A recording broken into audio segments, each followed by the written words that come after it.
being with us. Just a few housekeeping. There's bathrooms to the back of you, to the left, towards the exit.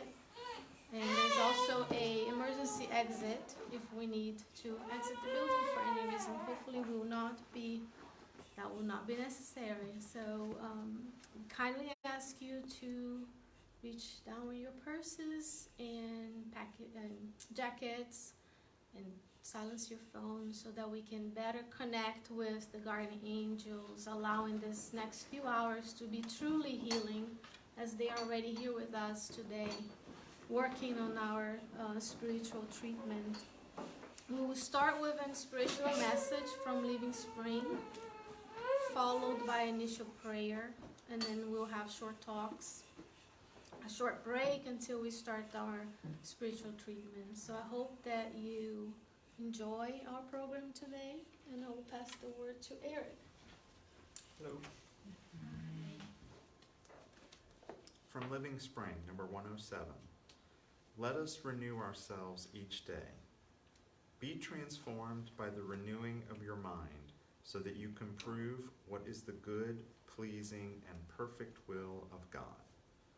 Paul, Romans 12:2. The apparent transformation of our personality on the outside does no good. More titles, more financial resources, more potential for comfort, and better social possibilities can merely increase our responsibilities. Let us renew ourselves on the inside. We must advance in superior knowledge, even if it costs us sweat and tears. Accepting the problems of the world and overcoming them by means of the power of our labor and serenity is the best formula for acquiring discernment. Pain, sacrifice, affliction, and suffering are processes of sublimation that the greater world offers us so that our spiritual vision may increase. Material comforts often stagnate our minds if we cannot overcome the fascinating perils of worldly advantages. Let us renew ourselves each day by studying the lessons of the pioneers of progress and by living under the inspiration of incessant service. Let us apply ourselves to building a balanced life wherever we may be, but let us not forget that it is only by fulfilling our duties in the consecration of the good that we can grasp what life is, and with it, the understanding of what God's perfect will for us is. Thank you. All right, so I ask you now to close our eyes, kindly repeating mentally the words of the prayer, amplifying our request to talk to our dear Lord. Dear Mother, Father God, we are here today to serve your will. We are thankful for the opportunity to be together in the celebration of the 150 years of the book Genesis. We extend our gratitude to our dear Allan Kardec, whose work has fructified all the books that today enlighten our pathways. May all of us in both realms of life feel loved and cared for by our guardian angels. May the grace of our Master Jesus, who guides our work, descend upon the sky, covering, bathing each and every one of us. May all the speakers be guided by the guardian angels, allowing our words to be of service, of healing to the incarnate and discarnate friends who are suffering. May you bless us. May you guide us throughout our meeting. And we ask you for your permission to begin today's session. And so be it. Thank you, friends. Welcome the ones who are new. I'm Sheyne Martin. And I'm really honored to be here today speaking my humble words about the words of Kardec. Most importantly, very thankful to have the friends from the Spirit Society of Virginia with us today who kindly drove all the way from Chantilly, Virginia. They also coordinate the efforts of Kardec Radio.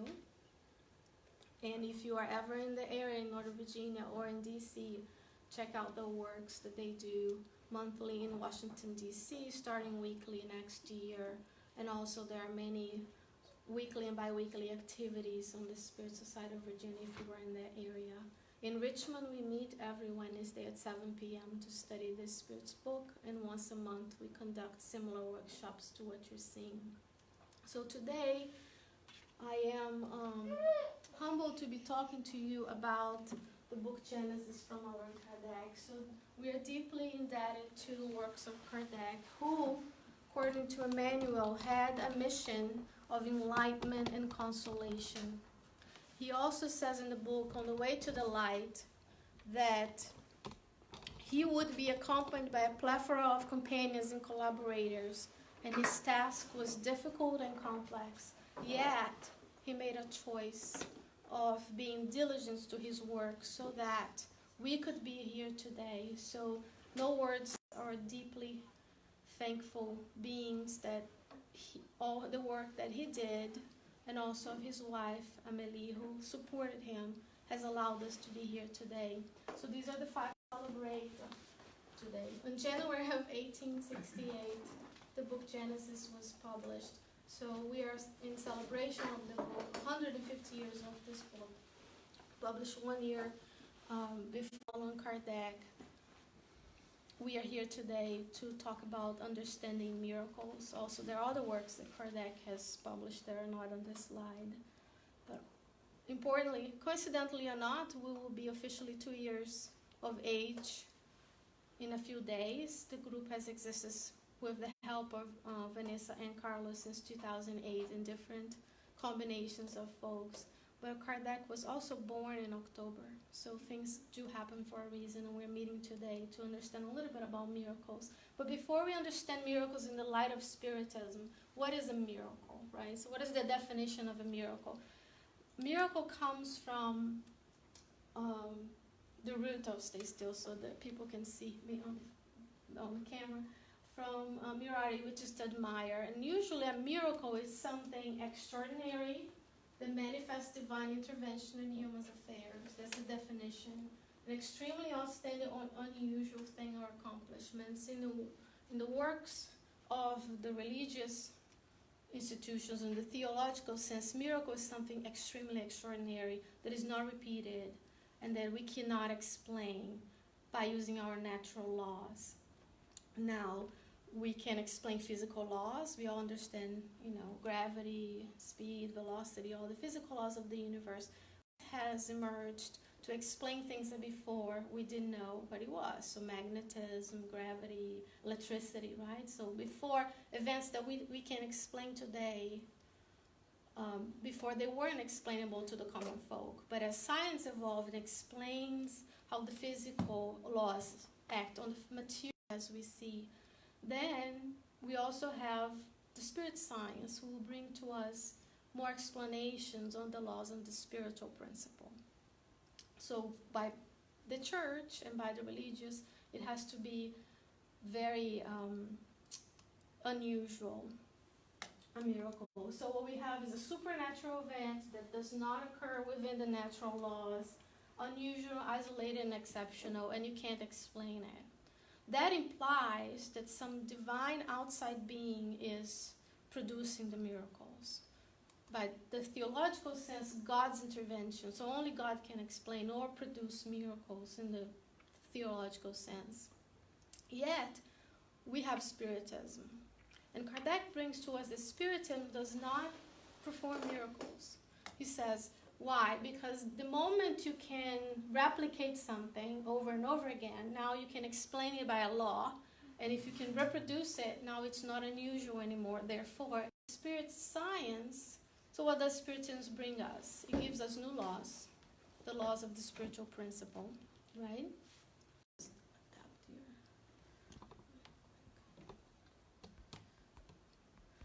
explains the phenomena within the phenomena we call miracles, within the jurisdiction of the laws of the spiritual principle. It also demonstrates that the spirit phenomena is one of the living forces of the nature. So before we couldn't see, or most of us cannot see the spirits, and they act on physical laws that we may not understand, that explain that spirit phenomena. We're going to see some phenomena to the realm that brings to us this compilation of knowledge brought by the spirits to him. He compiled everything so that we would remove miracles from the extraordinary and goes into spirituality. So we can't explain with physical laws at the time. Now it's got to be mystical and supernatural. And then Spiritism pushes it even further and say, no, we can explain that. Well, why do people think of the spirit phenomena seems supernatural to people? So if you're talking about something we're talking about later, healings, why does, when someone gets healed out of nowhere, quote unquote, why does it seem supernatural? That's because we're used to explaining things with the physical laws, because it's produced with the help of agents that are not the same as we are. So we're not manipulating matter the way we know it. So we can't see it, it's invisible. It could not be studied by the current science of the time. Then they said, well, it's got to be supernatural. Then Kardec asks, as more laws are explained by science, the spirit science and the physical science, but do we know all the laws of the universe? Even if we saw a phenomena today that may be supernatural, it may be that we still don't know the mechanisms behind it. Yet Spiritism will bring to us the spirit phenomena as revealing the existence of the soul, its survival after death, its individuality. So now we have the agent that causes the phenomena that people used to call miracles in the theological sense. So we remove that from the supernatural that cannot be explained to something more tangible that the majority may not see, but it's still there, it's still spirit. So you and I are spirits, right? And then the spirit phenomena is different modes of the manifestation of the spirits, and it can be produced by incarnate beings and discarnate beings, souls or spirits, depending on. But because it reveals certain aspects, it has certain characteristics, Kardec bring to us that they are not supernatural or extraordinary, because they're produced by spirits. So let's recap. Before we thought it was unnatural, extraordinary, we couldn't explain. Then science started explaining some phenomena like electricity, magnetism, gravity. And then now we're like, oh, it gotta be some divine force. Now Spiritism is bringing to us that the so-called miracles are actually actions of spirits within the realm of the physical realm that we don't see. But let's recap. What is a spirit? So we're talking about the agents that produces the phenomena. So what is a spirit? You and I are spirits. We are souls incarnated.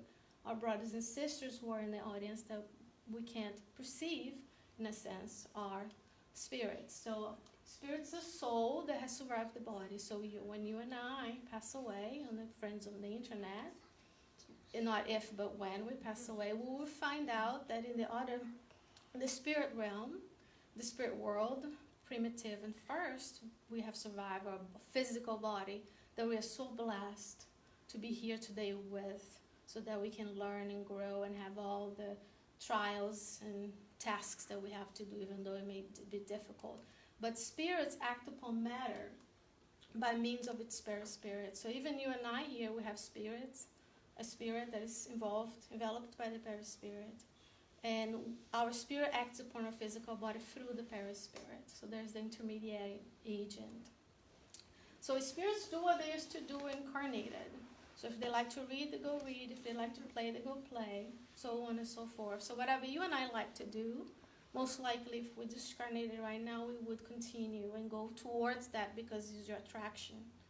Mentally, you and emotionally going to be attracted to whatever you're creating now. We're going to see that with a beautiful talk from Carol. But then when necessary, use the physical body of the incarnate.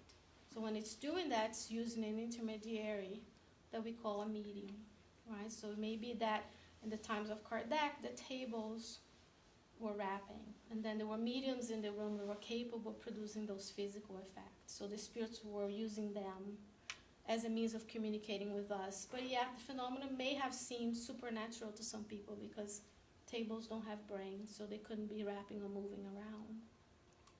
And spirit is subject to the laws that govern the spiritual principles. So when we talk about our physical bodies, our earth and the universe, the physical laws of the universe, which is still God's laws of the universe. God created the laws. So the spirit phenomena can be spontaneous or intentional. So it may be that you are a medium and you don't know, and then you're in a room and some physical phenomena occurs, a noise, a sound, something moves. You're not aware, then that's spontaneous. A spirit's using you as the vehicle of that manifestation. Or intentional. Someone may be a healing medium. We know a few of those. And then intentionally, when you come here, there may be a session where they're able to communicate with their guides and be a vessel of energy, of fluidic energy that will heal someone. So that's an intentional act. And what Kardec mentions is the majority of the spirit phenomena is actually spontaneous or unconscious. And then mediums can precipitate this event. So even if you don't know, you may be bringing in some sort of phenomena and you can't explain it, and it turns out that you may be a medium. You don't know. And in the medium's book, we see we all mediums to some extent.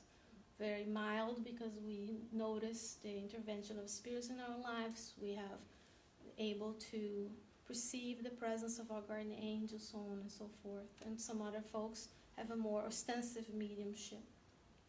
But mediums do not produce anything supernatural. Therefore, mediums do not perform miracles.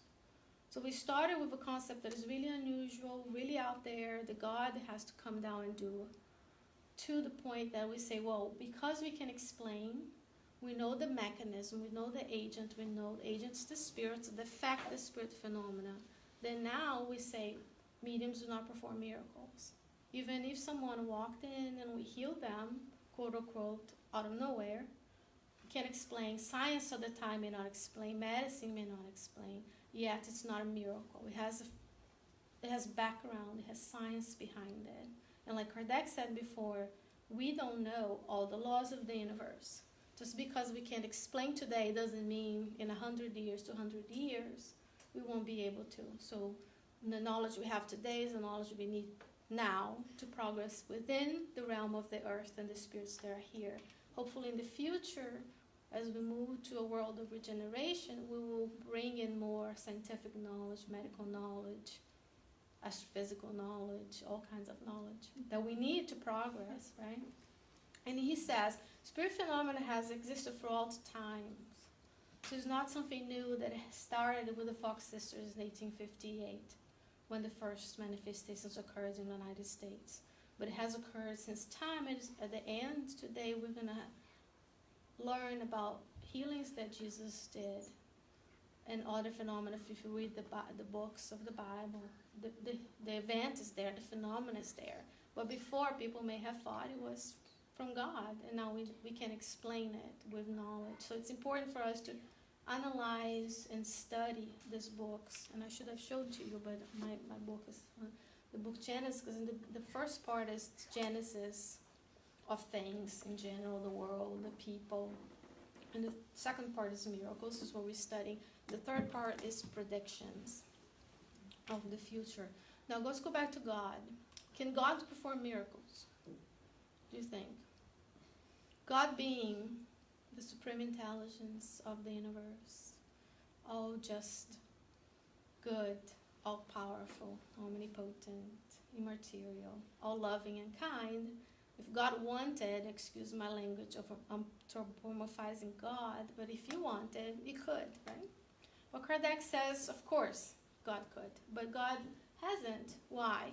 Because a miracle, by definition, has to break a law. You have to go outside the natural law, break a law, a physical law, to occur.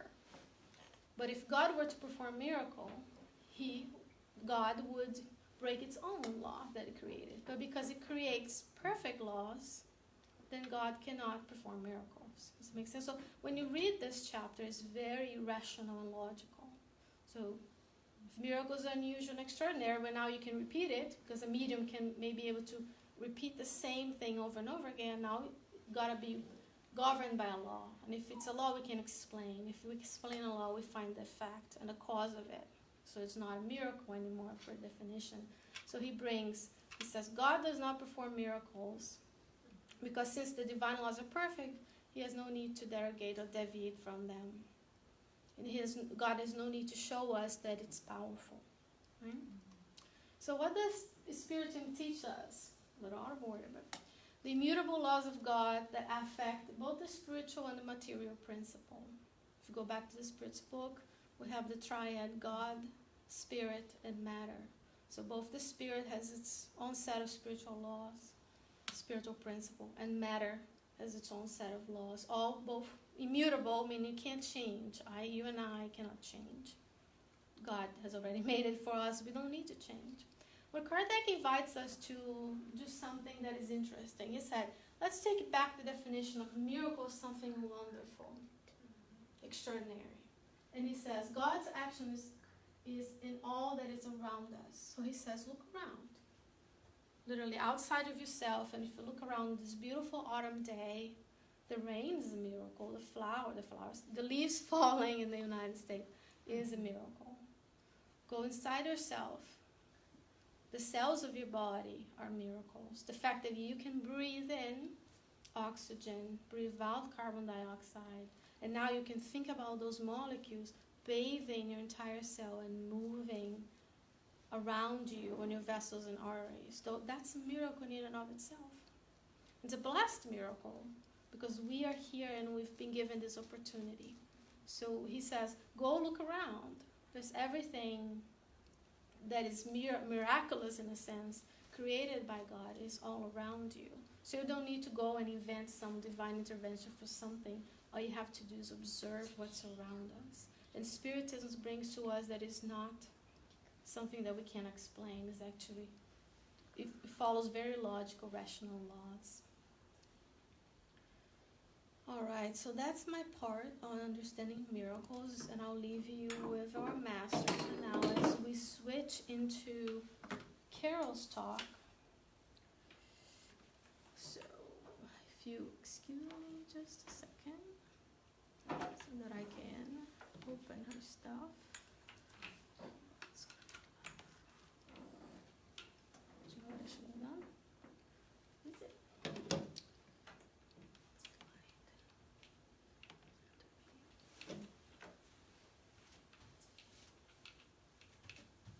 So Carol is a member of the Spirit Society of Virginia, the Spirit Society of Washington, D.C., a coordinator of the program for youth and children at SSVA, and host of Kardec Radio for Teens and for Kids. Co-host. Co-host. Kardec Radio for Teens, yes, with Bia Lopez. Oh yes, Bia, of course, Bia. And she's a wonderful speaker. And she will guide us towards her talk right now. Thank you, Sheyne. So I would also like to extend our gratitude to Kardec because ever since Spiritism came to life, we no longer have the duality that we used to for centuries. We no longer have to choose between reason and faith. We now can have both. And one of the reasons why we can have both is because one of the laws, immutable laws, as Sheyne has pointed out to us, that is revealed through Kardec's wonderful systematic studies of the divine laws, is that our very thoughts can create life and can create the so-called miracles, because we are divine beings in our very own essence. So as divine beings, we are too co-creators of God's miracles. This is why Jesus Christ, our Lord and Master, has said, you are gods, you are light, you shall do what I do and even more. Why? Because within our thoughts, our essence, we too can connect to God. This is why our very thoughts are also co-creators of life.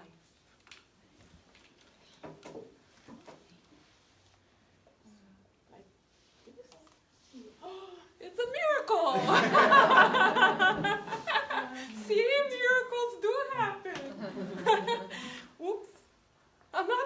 miracle. You may be wondering, but how? What is the systematic terms in which miracles happen? How do we bridge reason and faith? How do we do that? In the book Genesis, whose coming to life we are celebrating this year, Kardec and the illuminated spirits show to us that all of us are recipients, are vehicles of the cosmic fluid. What do they mean by that? They mean that God, being the source of all forms of life, provides us with life itself. Because God is the supreme intelligence of the universe, and it doesn't have a physical shape. It provides us with the spirit, with the immortal selves that we are. This immortal self doesn't have a physical shape. We temporarily have one because we need it as a learning experience, but we are not necessarily the body. Who are we? We are this cosmic fluid that temporarily takes the shapes that are necessary for our own growth. Quantum physics today can already prove that. But Kardec was so ahead of his time that more than 100 years ago, he already documented that. If you would like to know how, please read the Genesis. But this is a little preview for you. So every time we think, we produce, we co-create. These fluids take shape and come to life, literally. Would you like to know how? Yes? Good. So here's an example. Another miracle.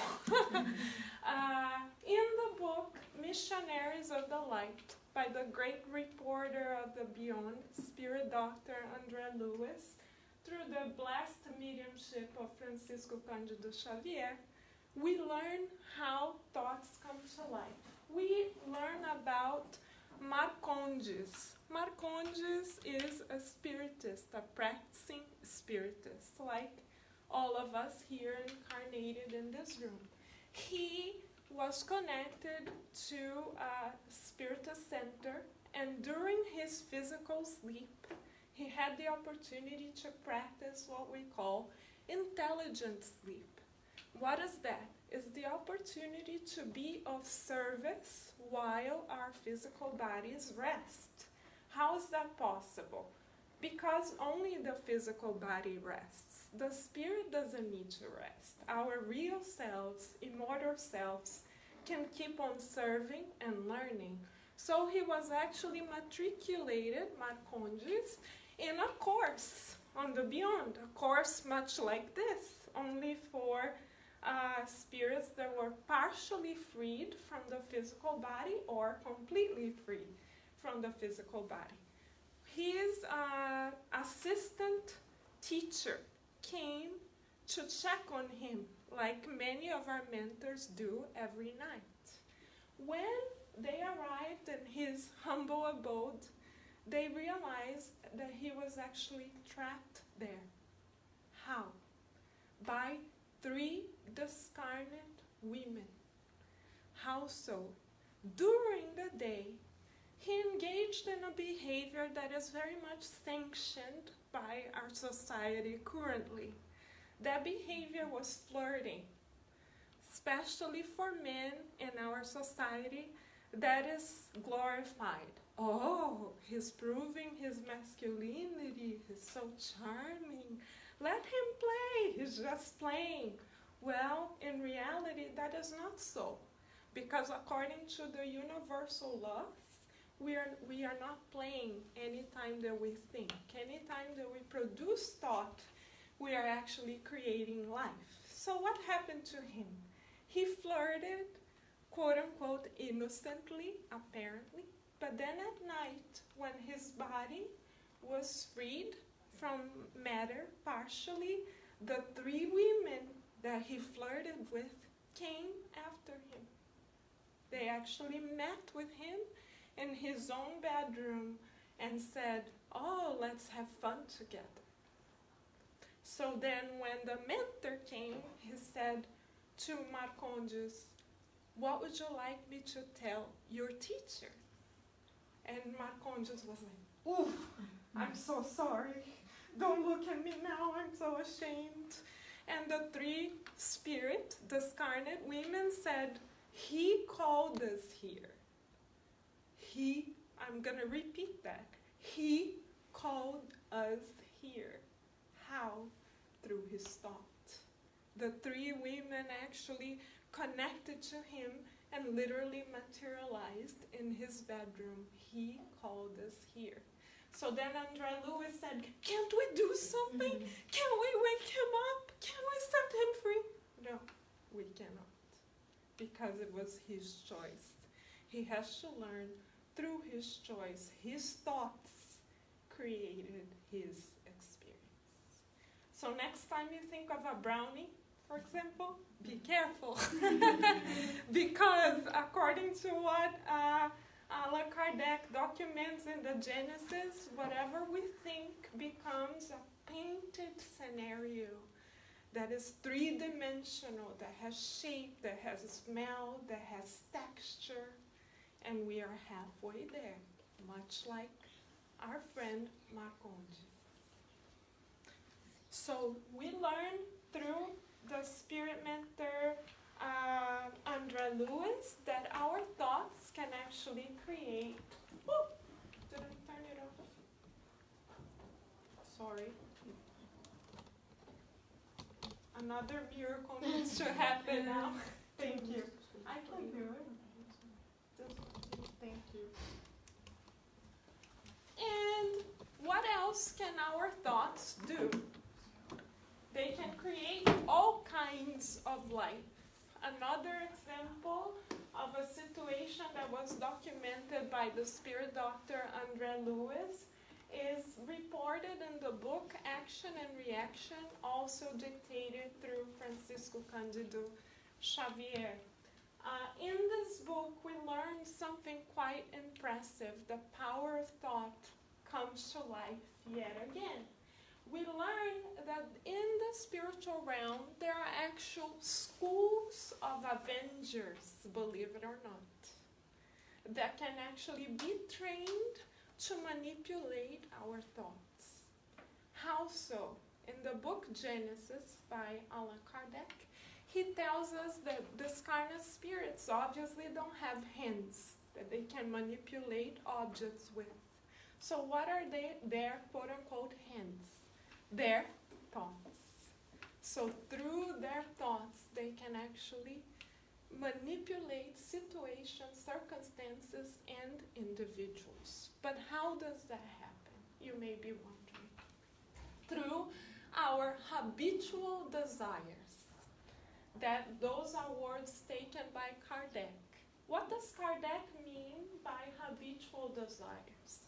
He is now referring to desires, wishes that are so strongly alive within our hearts that we think about them again and again, day in and day out. They may be something that we think about the moment we wake up until the moment we go to sleep.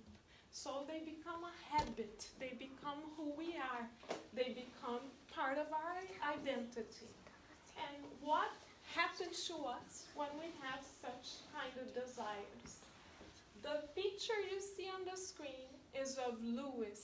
Louis is one of the central cases reported in the book Action and Reaction. Louis is so obsessed with financial resources, having financial resources. He's so habitually trained in his mind to think about financial resources that actually when he goes to sleep and his body is at rest, his spirit partially leaves the body and actually goes count bills, literally. He sits at his desk, much as the picture shows, and he literally spends the night counting money. And one of the spirits, the scarlet spirits that is connected to Louis because of the desire, habitual desire for wealth, says to Andre Lewis, "Would you like to see how I can manipulate his thinking?" Andre Lewis then says, like a curious, wonderful spiritual teacher says, "You can do that?" And he says, "Absolutely. Would you like to see?" Andre Lewis says, "Of course." So then the spirit, Leonel, who is connected to Lewis, visualizes a farm and says, "You, to Lewis, want to have this farm. This farm must be yours." That thought is projected like in this screen. Much like you were seeing this PowerPoint presentation, Lewis then sees the image of the farm and absorbs it. And then thinks that the desire for the farm is his, when in fact it wasn't his, it was Leonel's.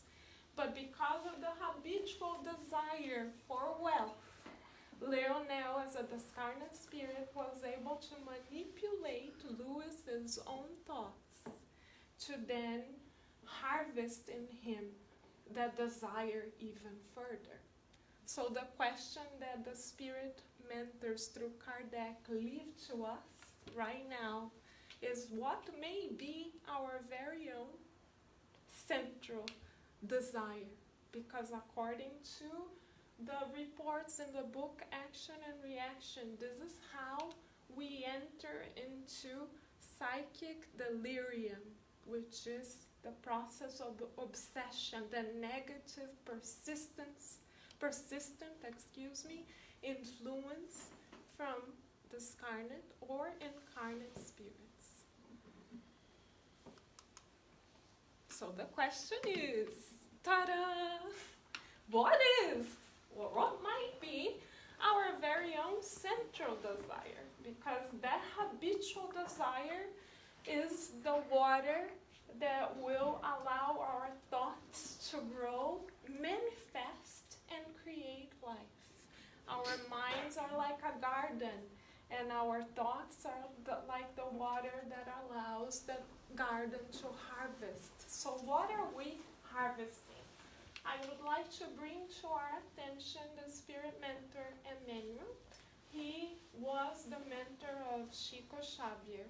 And in this book, 2,000 years ago, as you can see on the screen, he reports one of his many incarnations. This incarnation is one where he was a very wealthy politician named Publio Lentulus. And what happens here? In the first chapter of the book, Emmanuel himself describes him having a conversation with his best friend. And he shows to his friend that he had a dream that night where he remembered another lifetime where he was a senator, a politician. And in that life, he had taken the lives of many others and abused power. And yet again, he saw himself in the same position. And as we read the book further, we see that he failed that test yet again. Why did he fail? Because his central desire was wealth, and through his thought processes that repeated yet the same pattern from one reincarnation to the next, he was unable to renew himself, as in the message read by Eric. A reincarnation is an opportunity for us to renew ourselves. But Publio Lentulus was unable to do that because his central desire for power and wealth was so great that he recreated through his thoughts the same failed experiences yet again. So the question for us to meditate upon is, now that we know that one of the universal laws that we live by is that we can co-create life with God through our thoughts, our central question for us to meditate upon is, what might be our central desire? And as we meditate upon that and think about our own abilities to harvest life, let us seek the good within ourselves, because if we want to create a new life and renew ourselves, as Eric pointed out, we need to seek the good. This is a phrase by Emmanuel from chapter 10 from the book Thought and Life, called Understanding. If we want to renew ourselves and harvest the new through the power of our thoughts, we shall seek the good, visualize the good, and mold the good with all the resources that we have at hand. So I will now leave you with an embrace from the Master.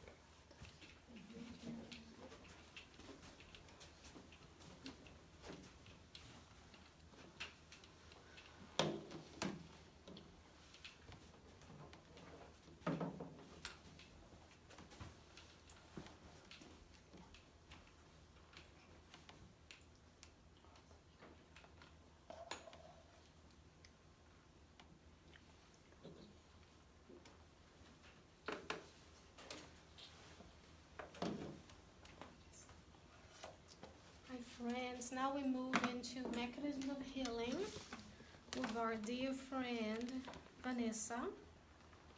Vanessa is the founder and former president of the Spirit Society of Baltimore.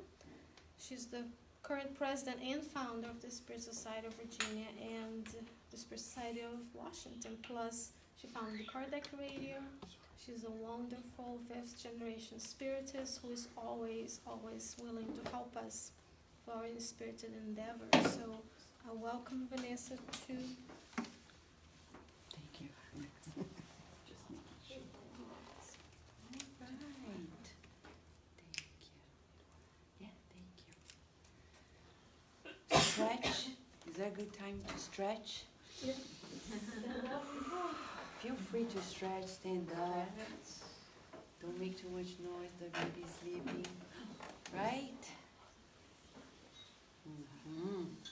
The newest member of the Spiritist Center of Richmond, Manuela. Right? The world awaits. Right? What a joy it is. Imagine when Jesus came to the earth in the flesh and people didn't get it. But he never gave up. And here we are, recapping the promises that he gave to us. Like the promise consoler. Spiritism is the promise consoler. And this year, as Sheyne mentioned, we are celebrating 150 years of the last book that Kardec published, the Genesis. This book completes in its 150 years the whole publishing of the main books of Kardec. So we did like one round, 150 round, all of them, a little more for the Spirit's book, of course. It's been 161 years, but it's clear to us that the earth is entering a new moment, because with all the science we have at hand, none of these books have been debunked, which is quite surprising. Because many people claim, I'm so rational. I'm so rational. I cannot believe in these things. Okay, so Paul, as we're talking about mechanisms before we enter, Paul in Paul of Tarsus, he mentioned something in that regard. The two type of people that actually have a hard time absorbing these teachings. And they exist in two realms of life. The incarnates and the discarnates. And he says, and this is in the book Paul and Stephen, page 625, chapter, let me see if they have the chapter here. the chapter, I'll give it to you later, because these chapters are quite long, I'm not so sure, or am I? It's always good to give a better reference, forgive me. I'll give it to you in a minute. It's page 625 of this edition, and it says, there are two classes of individuals for whom the renewing contact with Jesus is most difficult, and it still remains. The first, he says, I saw in Athens, and it comprised of individuals poisoned by the world's erroneous knowledge. Those who are crystallized in an imaginary superiority, the ones who claim that they are so rational, and who think much of themselves. In my opinion, says Paul of Tarsus, these are the most unfortunate. And currently, since 2013, Neuroscience published a few papers, one of them we've mentioned recently at the Spiritist Center, Virginia, when scientists shows to us that our problems in life decision making begin when we decode wrongly. That's what he's saying, erroneous knowledge. The way we are encoding it, bringing the stimulus in, is not, the interpretation of it inside is not correct. That's the fallacy. And thus, the pushing away of these teachings. No, because this means that I'm not going to be rational. Actually, as Sheyne and Carol have already presented to us, the Genesis by Kardec is a masterpiece in logical and rational thinking. It becomes almost undisputable, if and only if we give ourselves an opportunity.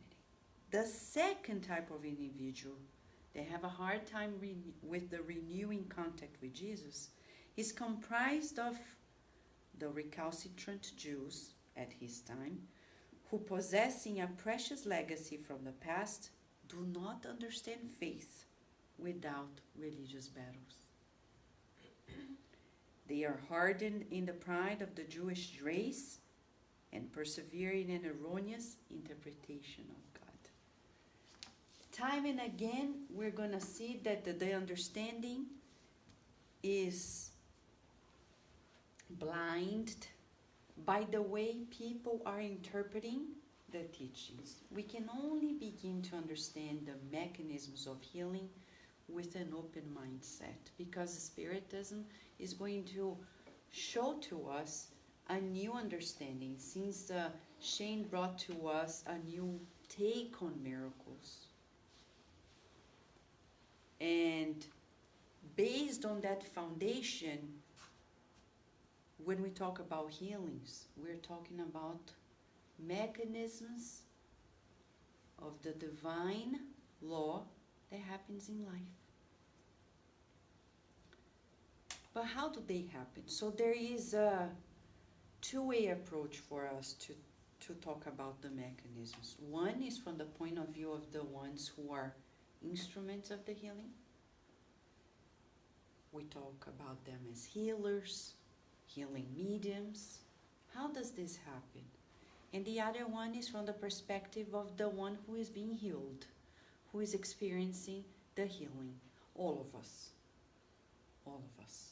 There's nobody on this earth who is not in a true program of healing.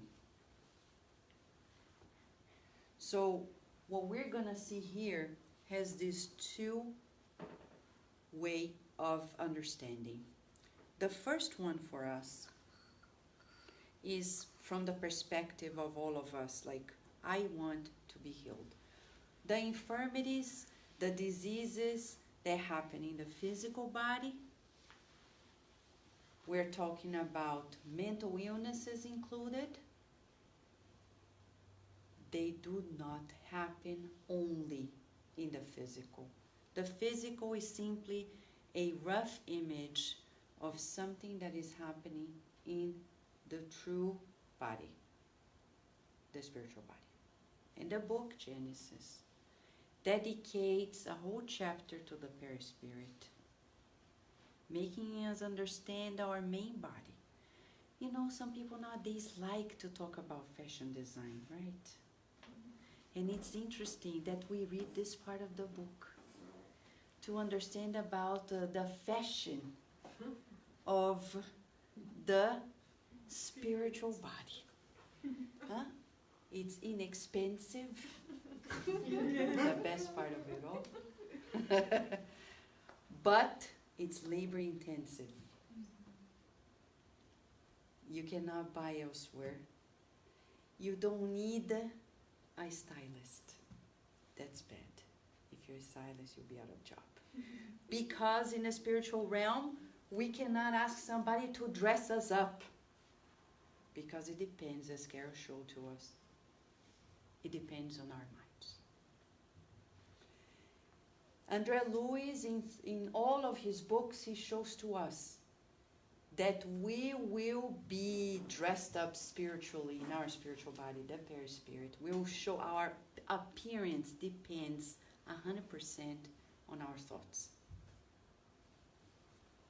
So it's beautiful when Carol is mentioning about André Luiz' cases on flirtation, because as André Luiz shows in his books, and one of them is in the realms of mediumship, when we see somebody getting out of, like emancipating, the technical term is the out-of-body experience in Spiritism has a technical term, emancipation. So when we see somebody who is incarnated emancipating through the time of sleep, they don't look as they are in the physical body. Have you been curious about it, how you look like? You know, a good exercise? Because there is, we talk about internet, about the lag when we're transmitting something like this, a cardiac radio. But there is a gap between how we think and how things actually feel or are. A good exercise is using arts. So if you want to form a picture about how we look like, it's not too hard. You put a list. Which type of music I feel would translate my vibrational pattern? Pick you choose it. Pick a choice. Oh, heavy metal, good luck, because that's not too beautiful, sorry to say it. But that's one. Two, take a piece of paper, crayons or color pencils, and draw. Pick some colors and draw something that you feel like you're representing as a vibratory being. As Kardec says in the book, the Spirit's book, a flame. We're like a flame, the Spirits say, a divine flame, for lack of better terms. So draw it. And in a month, 2 months, 10 years, 20 years, if you do it all over again, we'll see it changed, hopefully. If it didn't, then we need to reincarnate fast. Because sometimes we're reincarnated, but we're not reincarnated. And then we need, sometimes people can use Play-Doh. And you can, craft something like a form that you feel would represent you spiritually speaking. So any artistic exercise, you can even think about a perfume.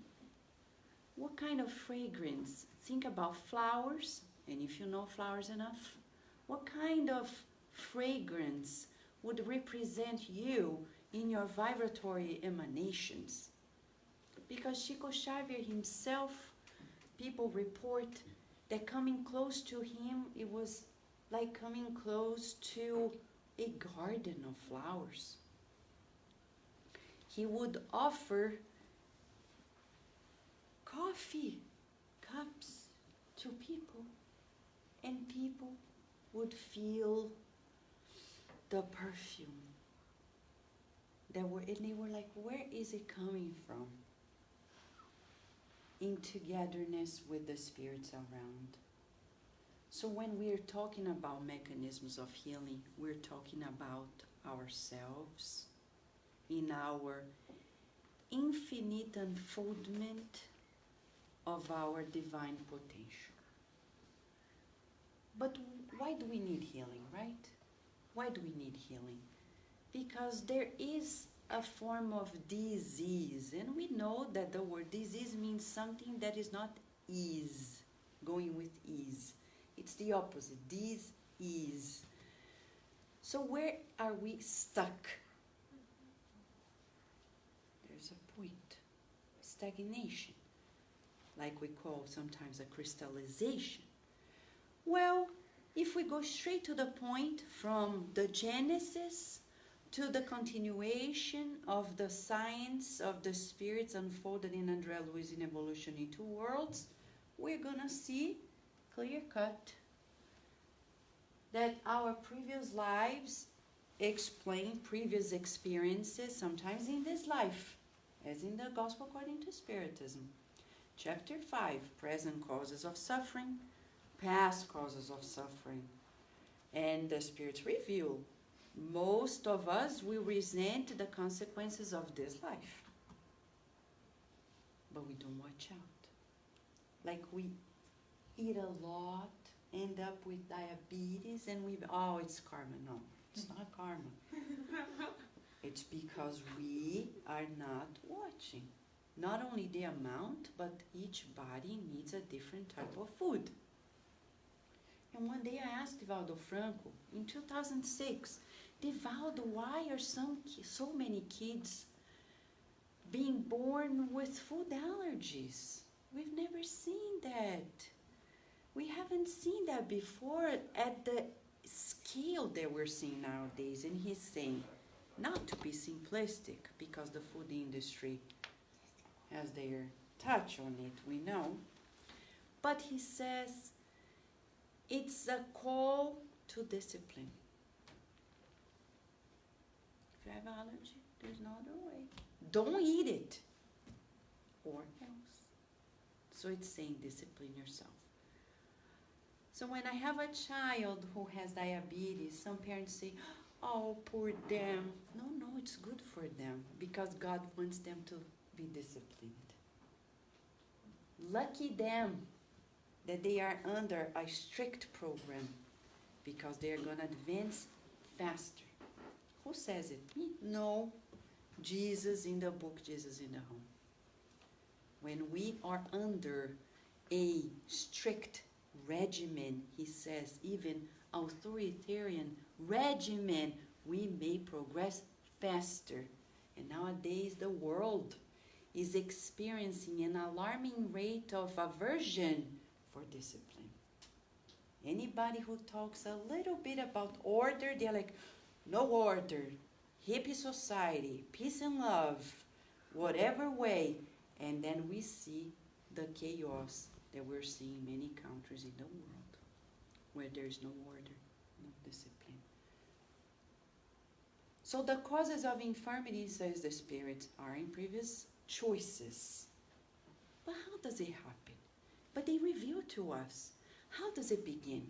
Where does it begin? And they explain to us. The morbid predisposition that we may have, they begin, and morbid predisposition in the sense of being susceptible to diseases, they begin when we, and this is fascinating, André Luiz reveals in chapter 19, part 2 of the book Evolution in Two Worlds. It begins in our perispirit. Everything. And he says, when we make a grave mistake, again, between making a mistake and understanding how grave it is, there is what we call perception.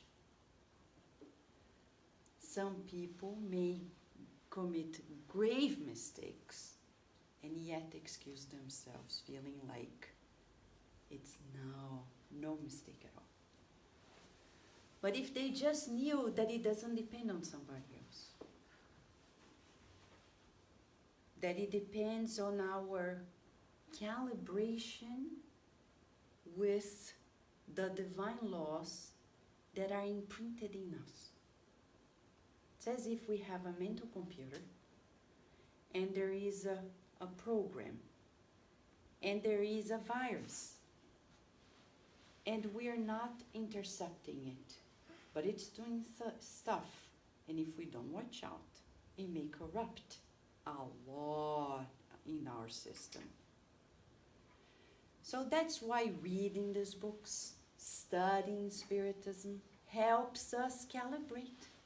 Because many people out there are not aware.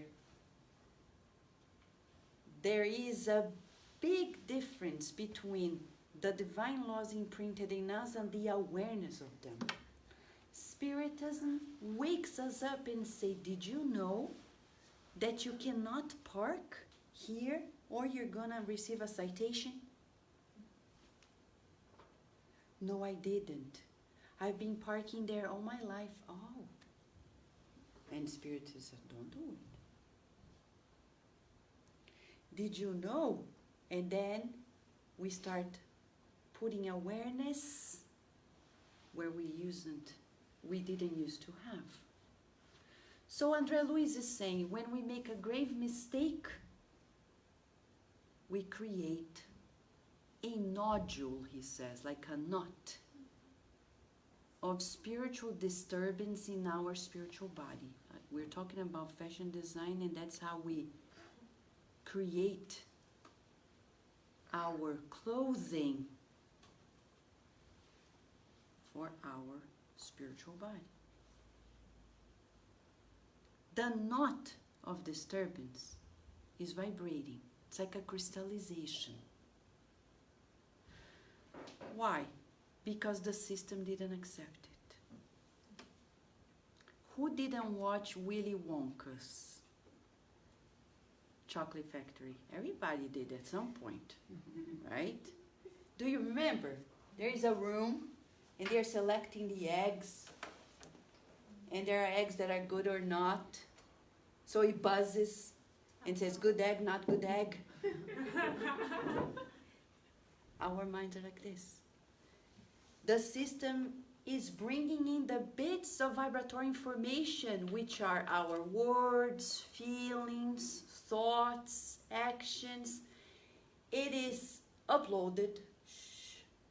When it goes to the filtering of our actions, feelings, thoughts, and words, gets stuck. Nodule of vibratory disturbance. What happens then? Before we answer to that question, when do we actually predispose ourselves to that stagnation, energetic crystallization? When we make a grave mistake. And that's important to know. You know, grave mistake is like this. You cannot even think about it. It's like, oh, don't talk about it. I don't want to. You bet your spiritual body is there, pulsating in that crystallized knot. I don't want to think about it. You don't need to, because it's there. Sooner or later, we'll have to deal with it. I remember a lady. She was the mother of 4. And when she was in her 40s, she had ovarian cancer. She was a very faithful Catholic woman. Good person. She used to do a lot of good to many people. But when she was diagnosed with cancer, she said, I'm not going to die. I want to see my children growing up and getting married, and I want to see my grandchildren. But the doctor said, you are at a very grave stage now. I don't think you're going to have more than 3 months. She was very poor, but she had good connections at the church. And the church had a retreat center, holistic retreat center somewhere. They said, well, we can send you there. She did, and she really applied herself in the new holistic approach, from psychotherapy to 10,000 other ways. And she said to me, Vanessa, you know what I found out? That I had so much anger towards my mother.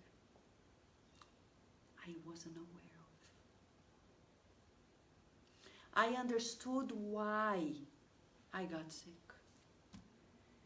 Because I didn't want to see what I was feeling for my mother. Because she always preferred my sister. And I swallowed that anger, that hatred, she said. And because I want to live, I am going to deal with it. The mother was deceased. So she started praying for the mother, asking for forgiveness and forgiving, cleansing her emotional aspects, doing the physical therapy. She healed. She couldn't see that grave mistake. But the disease woke her up. Her willingness to live woke her up, and she made the decision, I don't want this any longer. She transmuted her feelings. Her vibrational field changed, and she healed. It's been more than 20-some years that she's experienced that. And she is a beautiful grandmother, devoted, loving, and kind, healed. She couldn't recognize that before the disease. Oh yeah, I love my mom. But when she was faced with the disease, the willingness to live and the knowledge she was presented in that clinic brought to her the awareness that something was off in her mind. We tend to put aside, but Spiritism is saying, don't. Have the courage. No wonder Jesus said, the trademark of the followers of the good news are hope, courage, joy. Courage to see who we are, what we really feel without appearances. Because if we don't, to say the least, the body will tell. And that grave mistake creates a knot, and the memories of them, says André Luiz, the remembrance of it, even if people don't know, we do. And it stays there. Like for suicidal spirits. They reincarnate, and that part of the body that was lesioned brings vibrational memories. The body is going to filter them out. And André Luiz reveals to us the only way to unclog the system is through reincarnation. The physical vessel becomes a filter to send it out, to flush those disturbances out. So the physical body obeys the mental and the perispiritual disposition that we have, and release it out when we have merit. Nobody likes to get sick, but illnesses in the flesh become great friends, reminding us of things we needed to adjust, to learn. But do we need to get sick in order to evolve? No. But that's one of the mechanisms. So the healing begins when the disease is noticeable. Awareness. The healing begins when we observe the disease as a sign of something we need to work upon. Louise Hay, then a genius, a missionary of the spiritual realm on earth when she was incarnated, she left us a legacy, the book, You Can Heal Your Life. It's good that she said your life, not your body. Because we in Spiritism don't talk about the healing of the body. We talk about the immortal healing. And so did she. In her book, at the end of the book, she gives us a list of psychosomatic disorders that is very comprehensive, showing to us thought patterns that generate those illnesses and new thought patterns that may change it. Though she didn't claim herself as being a spiritist, she is in the realm of spiritist thinking, because that is precisely how we understand diseases of the mind and the physical body. That all begins in the spiritual. So, since the laws are written in our conscience, as question and answer 601 of the Spirit's book, we learn that in many ways our connections as spirits, whether we incarnated or not, will bring to us the health or the illness that we are attracting. Other diseases happen when we make friends that are not too clean or too healthy. And people say, oh, it's just a glass of wine. Good luck, my friend, because that day may be the day. Some people say, but that, read the book No Solar. We don't need more than one unaware moment to make a decision that may change our lives forever. We don't need more than one moment to connect to a criminal mind and be persecuted by that mind.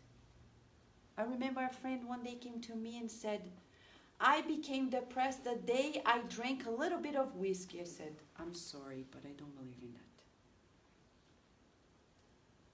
It doesn't make sense. Your depression was not in the cup. Something in you made you gravitate to that, and you are not alone. And when you drink, you, spirit, enveloped by the spiritual body, connected to the physical, you are opening, emancipating yourself in dangerous ways. Open the pores of your spiritual body to influences that are negative. They come and they may imprison you. Obsessions.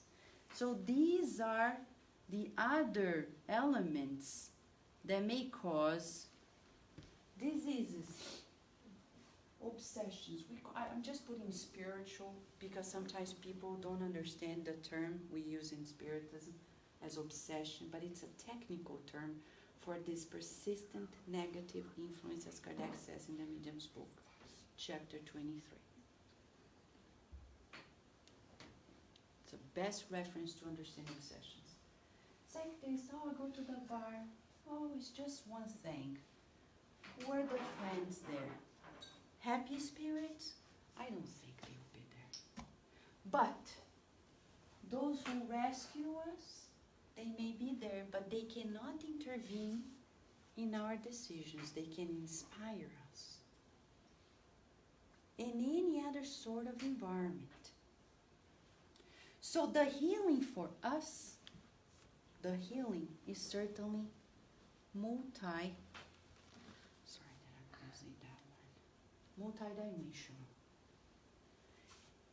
Oh, when we talk about healing, is the healing of the mind, the spiritual body that envelops the spirit, the physical as a consequence. And when I see somebody who is going through terminal cancer, the healing is already in place. The flushing out of those disturbances, only those who merit go through it. Because there are many people who have a lot of paraspiritual lesions that do not yet merit that type of release. They cannot handle it. So you see them, they party, they live the good life, and we think, man, how come, right? Don't envy them. Because our time will come. We have not incarnated for a vacation. And there are people who spend the whole year planning vacations, planning holidays, parties, and give to their children also the illusion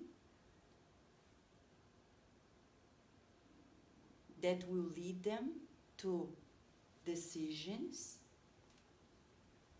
that will later turn into illnesses, grave mistakes. So if you want to be healed, the solution is simple.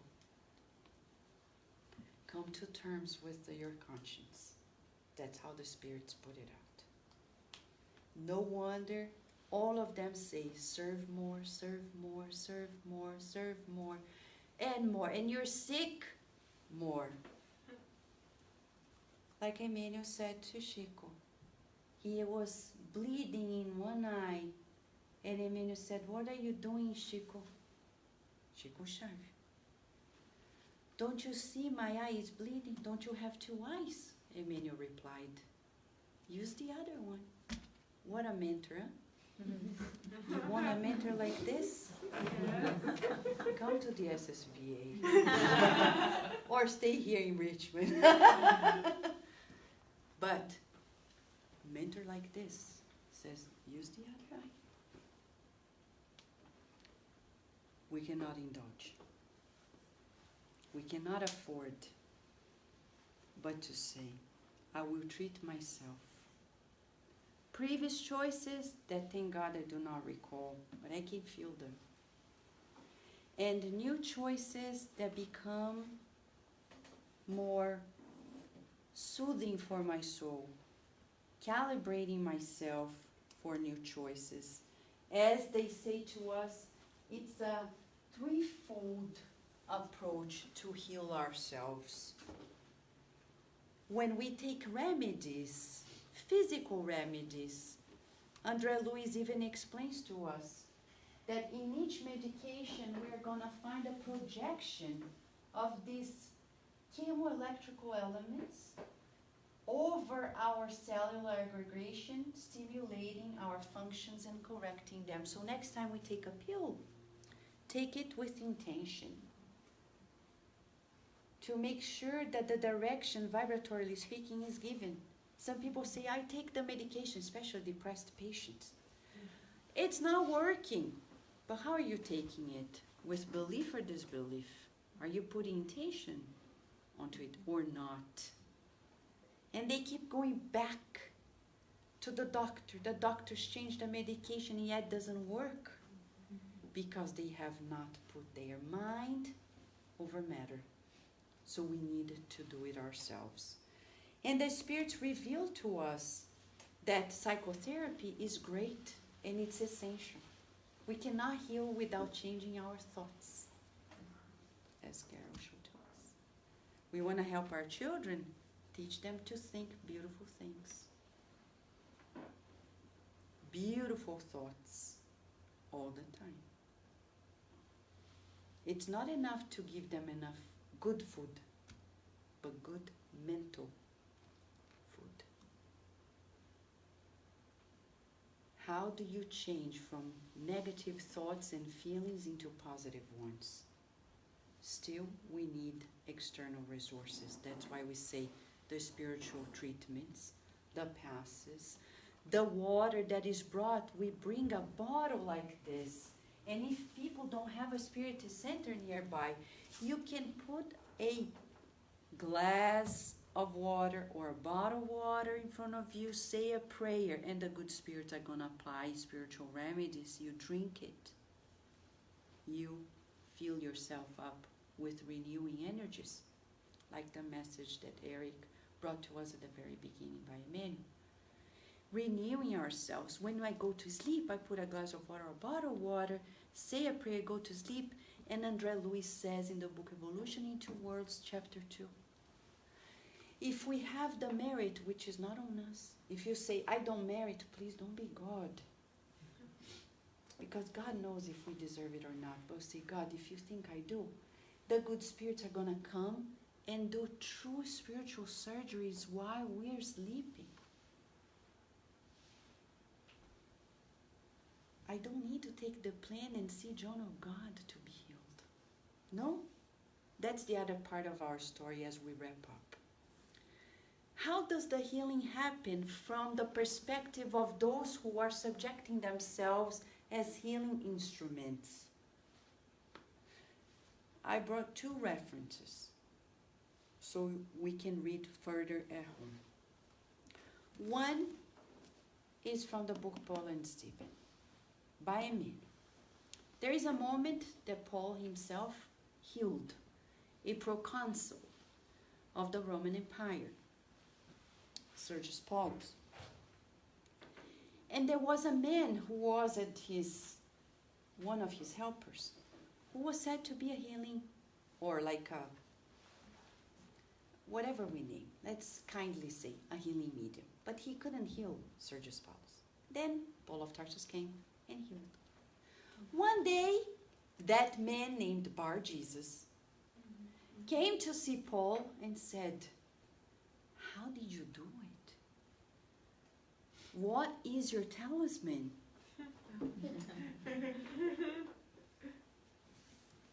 You know, my words will never do service to the description of it all. It says the following. He says, that's unbelievable, murmured the magician, eyes wide open. I was convinced that you had certain talismans which I was already ready to buy at any price. And Paul contemplated him with full pity for his ignorance. And the visitor continued, do you really do such deeds without resorting to sorcery? Paul of Tarsus looked at him more attentively and said, I know of only one sorcery that really works. And now everybody's like, oh my gosh, what is it? What is it? And that's the question he asked. What is it? Asked the magician with fiery, greedy eyes. Paul of Tarsus replies, faith in God and selflessness combined with selflessness. Is that it? And the story remains, and I read a little bit to see how delightful this book is. So easy to read and a joy. And Jesus, because we're going to wrap up with Jesus when we talk about this healing, how we subject ourselves to healing. In this book, Jesus in the home by the Spirit, Nicolielo, because this is where the healing begins. We change our erroneous knowledge. These books change it. Chapter 22, the divine talisman. One day, you know, John and James had a mother, Isabel, and the wife of Zebedee. And everybody was mesmerized that Jesus healed the insane and the blind. And she said, just like Bar Jesus to Paul, she asked, Lord, might you be carrying some sort of talisman whose powers we can benefit from? Some kind of magical object that might help us? And I see many Spiritist groups that think that the talisman is in some other healing mediums elsewhere. But do you think God loves us less than people who are in Brazil and have 10,000 Spiritist Center? Well, 15,000 they say. No. Do you need to catch a plane and be there? No. According to these teachings, the healing is not external. Either for those who want to be healed or for those who want to be instruments of the healing. So Isabel, as the mother of John, the evangelist, his brother James, and all the others, everybody wanted to know, how do you do these healings, Master? Since you're a master, teach us. What is the talisman? Do you carry something special? And he explains to us. Jesus rested his piercing gaze on the woman and said, laughingly, but kind, okay? He was not being sarcastic. In fact, I do know of a talisman that has wondrous powers. By taking advantage of its miraculous resources, one can begin acquiring all of the blessings of our Father. It enables one to discover the treasures of love that shine around us and whose splendor we cannot see right away. It unveils understanding wherever discord punishes hearts. It opens the door to the revelations of art and science. It offers the possibility of radiant communion with the divine fountains of life. It invites the blessing of meditating on holy things. It reestablishes relations between conflicting parties. It discloses passages of light to minds lingering in darkness. It allows for the blessed spread of happiness. It is clothed in 1,000 opportunities for widespread peace. And he keeps going on. And then Isabel asks, what else does it do? And after smiling complacently, he continued, without this divine talisman, it is impossible to start any work of light and peace on earth. Then Isabel, the wife of Zebedee, is unsettled and she's like, Master, where can we get such a blessing? Tell us, we need this bringer of happiness. Then Christ, good-naturedly, answered, this blessed talisman, we're talking about healing, Isabel, is something we all have. Oh, we all have. It is the time we are going through. Each minute of our soul is cloaked in prodigious hidden power when we learn how to use it for the infinite good. Because every rise and every fall, every victory and every defeat all begin with the collaboration of each day.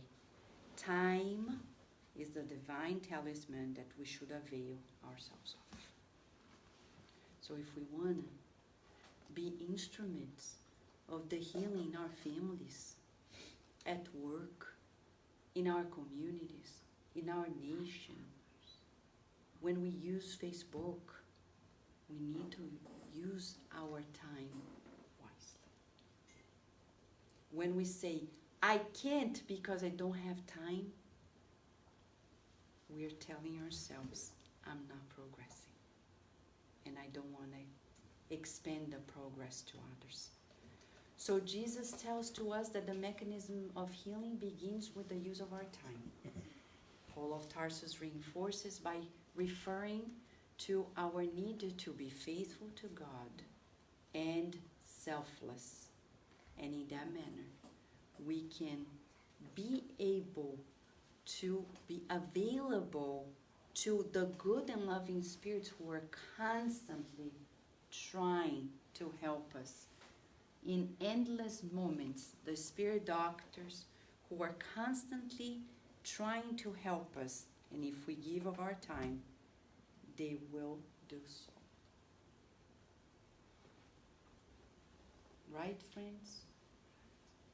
To see how Jesus used the time, we have 3 friends who are going to tell us, right, Sheyne? You're going to tell? Who is going to say first? Yeah. So we have 3 friends who will be able to tell us about Jesus' good use of his time. We've never heard Jesus saying, I don't have time for you. Mm-hmm. I don't have time for this. He always said, yes, I'll be there.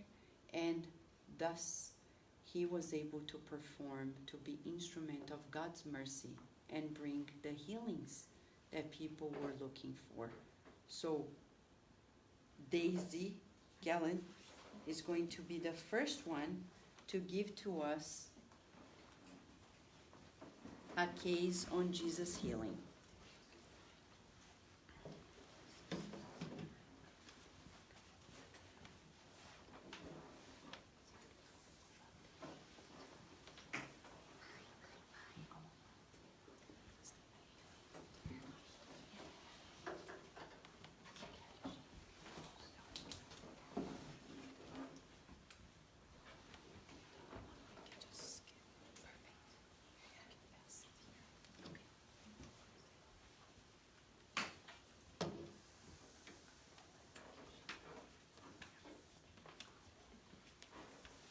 Okay, good afternoon everyone, and thank you again for joining us. So now we are transitioning to I believe the last part of our first part of this treatment today. So if you go to the Genesis book by Kardec that we are studying, and you go to chapter 15, so it's part 2, miracles.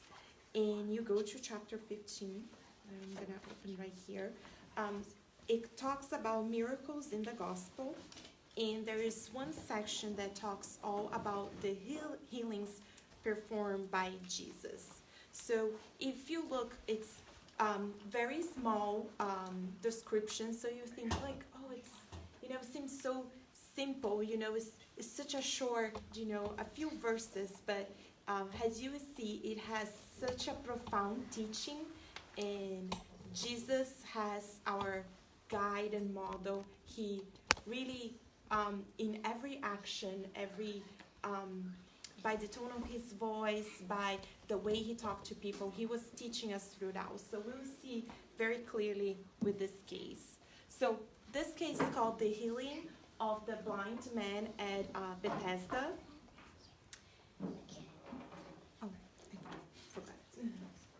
So when Jesus came to this city called Bethesda, so not Bethesda, Maryland, Bethesda, all the way. That one is bedside. Bethsaida, Yeah. Thank you. Yes, Bethsaida. Yeah, I wasn't sure how to pronounce it. Yeah, Bethsaida. So people in that village brought this blind man to Jesus and begged him to please touch his eyes so that he could see again. So Jesus did something very interesting, because where Jesus was visiting every city, people will come to him, will want to be healed.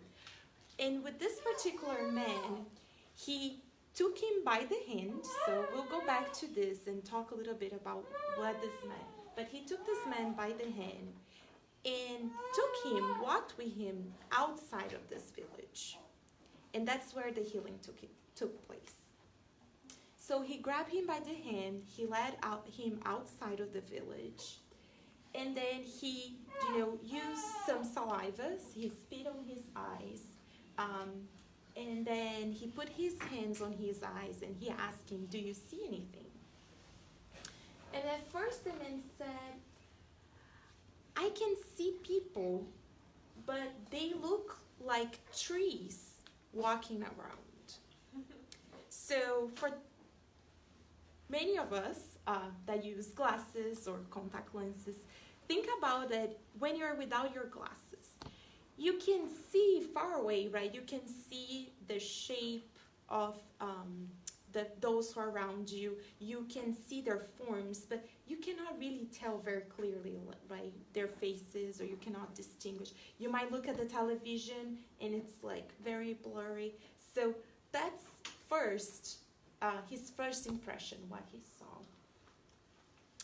And then again, a second time, Jesus lays his hand on his eyes, and then his sight was restored. He could see clearly, crystal clear, very perfect. But that's not everything. So as a doctor, right, as a very great doctor, when you're sick and you go to the doctor, before you go home, they send you home with a prescription, right? Something for you to continue the healing at home. Like, okay, what are the instructions? What do I need to follow? And Jesus did the same. Before, he went away, he gave him a very specific instruction that we together are gonna break it down here. So he told him, go home, but don't go into the village. So remember that he took him out of the village, right, to receive this treatment. So he gave him that instruction, go home, but don't go into the village. So at first, if you are thinking it literally, like if you're thinking about a house and a village, that may be a little bit hard to grasp. What did he mean with go home, but don't go? It's like, okay, let's go to our house, but don't go into our towns. Like, is that even possible? So we will break this down, because Jesus, with a lot of his teachings, we need to take a step back and don't see it literally what it means, because he taught us a lot with parables, right? So first, let's think about the home. What does the home means for us? And in this case, he was telling that man, well, you're queer, you were blind, now you can see. Go home. That means go back to your obligations, to your responsibilities.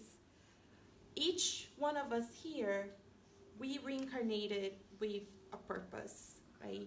We have a reincarnatory plan that most of us were invited to put together with the kind of benevolent spirits.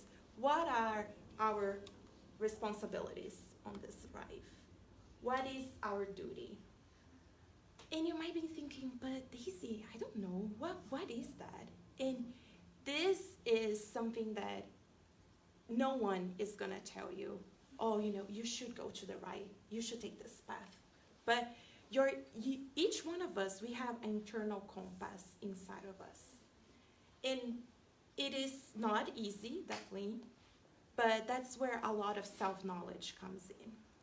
So our duty, our responsibility might be with our family, right? Might be with those that we reincarnated with. Like, why did I reincarnate in this family?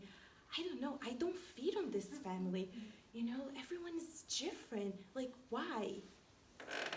And only you're gonna be able to tell that. Maybe it's the city that you live in. And you might ask yourself, I would like to be in Europe. I don't know. I'd like to be in Brazil. I want to be in California. California is so beautiful. But you are here, right? So is there a reason? And we learn with Spiritism then, you know, nothing in our lives happen without God's will and without a purpose. So this duty and this responsibility is really the circumstances that God put in our lives. And like I said, it would be different for each one of us. It might be a responsibility, a job that you have, your profession, you know, that might be your duty, maybe your spiritual work that you came here to do. And only by, you know, analyzing ourselves, thinking about ourselves, we will be able to decipher what is our duty in this reincarnation. So Jesus told the blind man, look, now that you're here, I'm not taking your responsibility out of it. You still have to go and continue with your life and fulfill your duties. You know, it's not because you're healed now that you're gonna be excused. You can go home and rest, you know. We just learn about the importance of service. So you're gonna fulfill your responsibilities. But then he added a second part. He said, don't go back to the village. And again, let's not think about the village as this physical village. We just heard from Carol and Vanessa about how our mind really literally creates our lives. And this village that Jesus was referring to is a mental village, is our mind. Because, as Vanessa beautifully explained to us, in order for us to be healed physically, at first, we need to heal our mind. So, how could the blind man continue to be healed if he will go back to continue having the same thought pattern, recurring in the same thought? So, this mental village, this village is what makes us blind. So you're going to be asking yourselves, so what is this village? What is this creating this blindness, right? And this blindness can be your spiritual blindness, right? Your purpose here can be a disease in your life that's manifested in your physical body. But let's talk a little bit more. What can be this? So we just heard about sentiments of, you know, hatred, resentment. We can go through our lives and, you know, someone might make some grave mistakes, a situation that we were put in, and years go by, months, years, and we're still stuck in that very moment. It's like you took a picture of that moment in your life, and every day you look at the picture. Oh, but someone did this to me. Oh, no, but they did this to me. Oh, no, but I'm in this situation now because of what happened then. Oh, because how can I move on with that person? And even though that situation may happen once, science proved to us, it's every time you remember that event in your life, that thought, your physical body reacts as if you were in that situation right now. So your physical body actually doesn't know that this was something that happened maybe 20 years ago. But for your physical body, it's the same. So something that happened once in your life, you keep revising it every day, and your mind's there. It's stuck in that moment. So for us to be healed, as Carol and Vanessa just mentioned to us, it really starts in the mind. It starts in our thought process.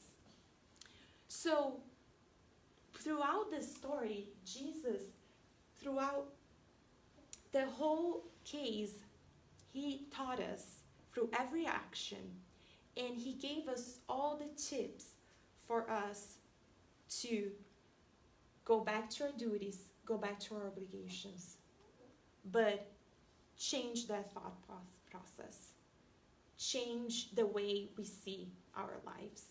And he gave us really great instructions. So remember, he took the man by the hand, right?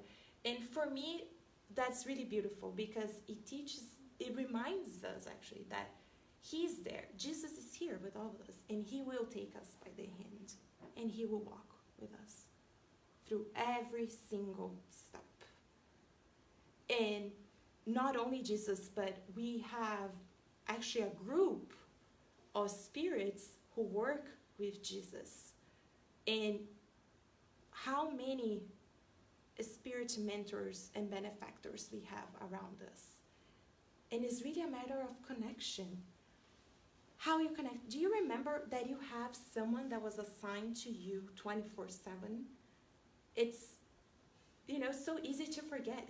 Like, oh, I feel so alone. But do you know you have a guardian angel, a mentor that's by your side 24/7? Can you imagine a job 24/7? Right? And they do it with so much love and kindness. And they love when you ask for help. They love when you connect. Please help me, Or you wake up in the morning, you're like, please stay with me. Let me have a good day, that this can be a blessed day. And it's all we have to do is to connect, like the computer. You connect to the internet, you're connected. So that's all you have to do. So remind yourself, you're not alone. They are here. Jesus is here. God is here helping us, so we can do it. Then he left the village, right? Remember, he took him, he walked with him, he took him outside the village. And that means that for us to get out of that, to be truly healed, as Vanessa just mentioned to us, it's going to require a lot of work and dedication. And not only through words, we can read, which wonderful, we can read all the Spirit's books. But if we go outside the Spirit Center and we continue our lives as nothing had changed, we're not going to be healed. So we really have to walk like Jesus did with this man, to get outside of that quote-unquote village service, help those, put in practice what each of us are learning here, because that's the only way. The third teaching is that, remember at first, the man who could only see far away, right? I call it half blind. So that means that the healing process is not instantaneously. It is, the physical manifestation might be like, oh, you're cured, I don't have any, but it's a process. It takes time, it's gradually, because everything, right? Everything in nature is gradually, right? You see, now we're in the fall, you see the leaves like slowly, right?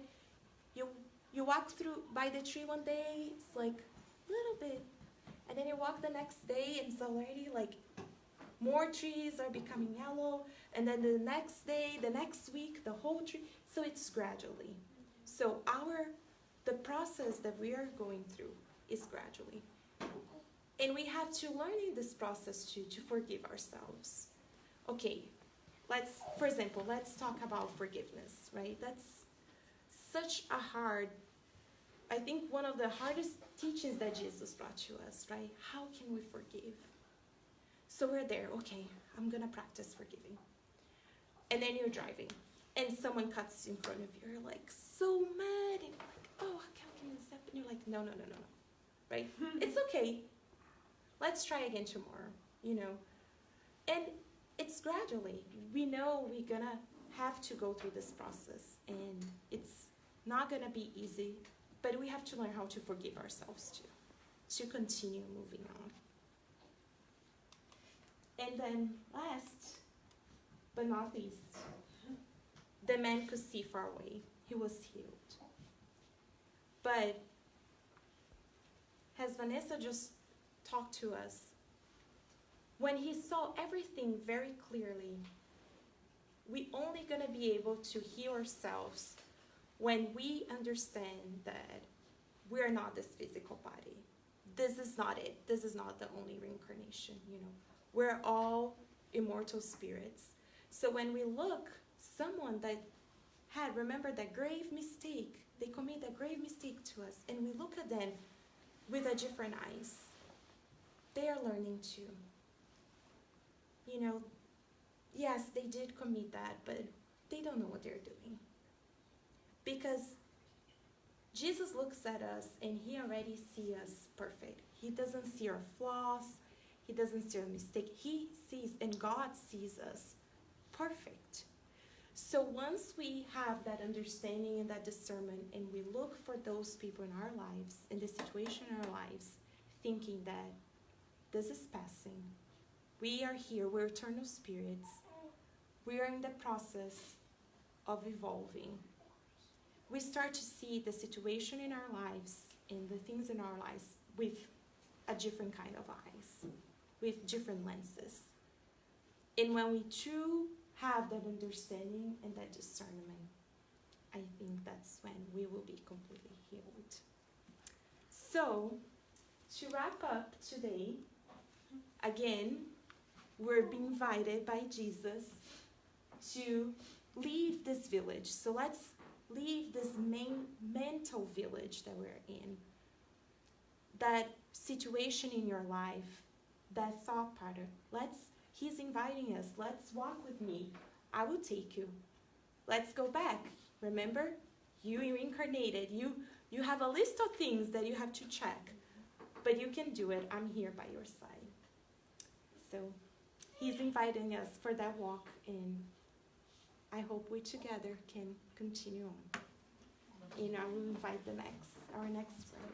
As I get ready here, let's experience the miracle of movement. Stand up. Yeah. Muscle and bones working together and articulate if you need to. For the ones who are on the internet, we are seated in heart chairs. So I'm just asking people to stretch out a little bit, a few minutes until I get to the same presentation. It's a separate one. It's a separate one. I got it. You separate?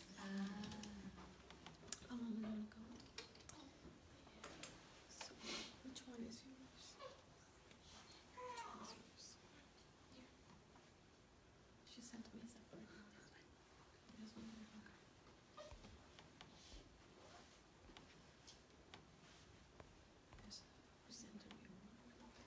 Before she starts, I'll just mention that these healings are in the chapter, just for reference. So it's chapter 15 of the book Genesis, and there are 9 cases of healings that Kardec brought to us, of Jesus' healings in the as described in the New Testament. Today, unfortunately, we don't have time to go through 3 of them, but the 3 joyful examples that we had, so I'm going to have Palloma come and present hers. You can, too much technology, but you can use this to pass or there, and there's also a timer. Oh, perfect. Thank you. Okay, good afternoon, everyone. And it's a good reminder that we're talking about healings that, you know, is in the Bible. So if you want to read more, you can go actually in the Bible and look at the stories. But we are bringing it with the Spiritist perspective in healings, right? When we were reading before, without the Spiritist teachings, we were considering these things miracles. And now that we understand the mechanisms of healing, it actually empowers us to look for our own healing. So let's go through this beautiful story. And I'll tell the story first, and then we'll go back and revisit the main points. So the title is The Loss of Blood, but the translation is a little bit different in English than what I've seen. What it really, the title in Portuguese, it relates more to a normal women's cycle that doesn't stop. It's the loss of blood. So there was this woman, and she was afflicted for 12 years with the loss of blood. 12 years. And she suffered much going to doctors. She spent everything she had, and nothing helped her affliction. She heard about Jesus, and there was this big crowd around him, and she just pushed through and went to touch the bottom of his garments. Like, she was just reaching.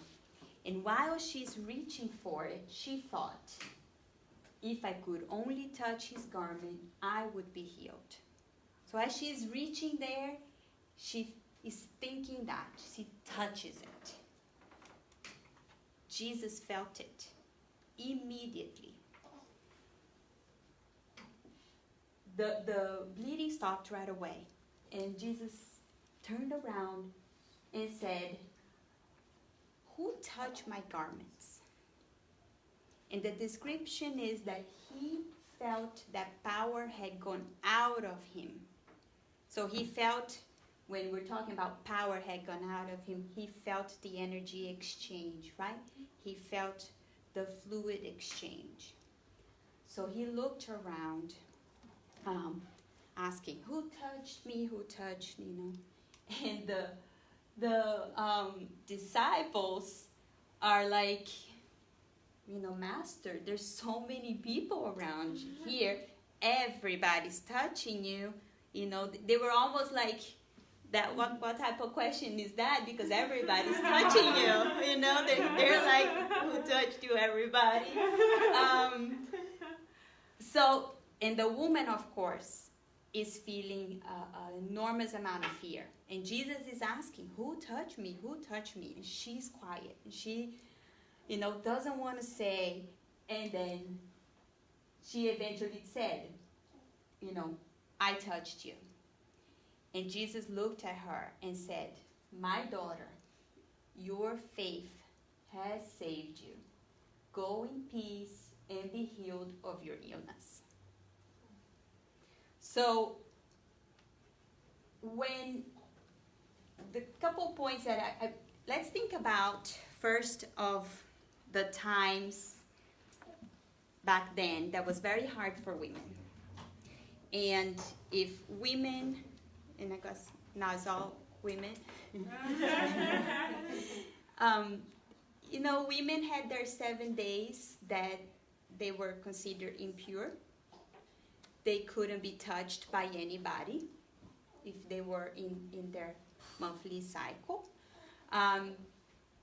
And if anybody touched that woman, there was a cleaning ritual back in those times, right? It was very hard.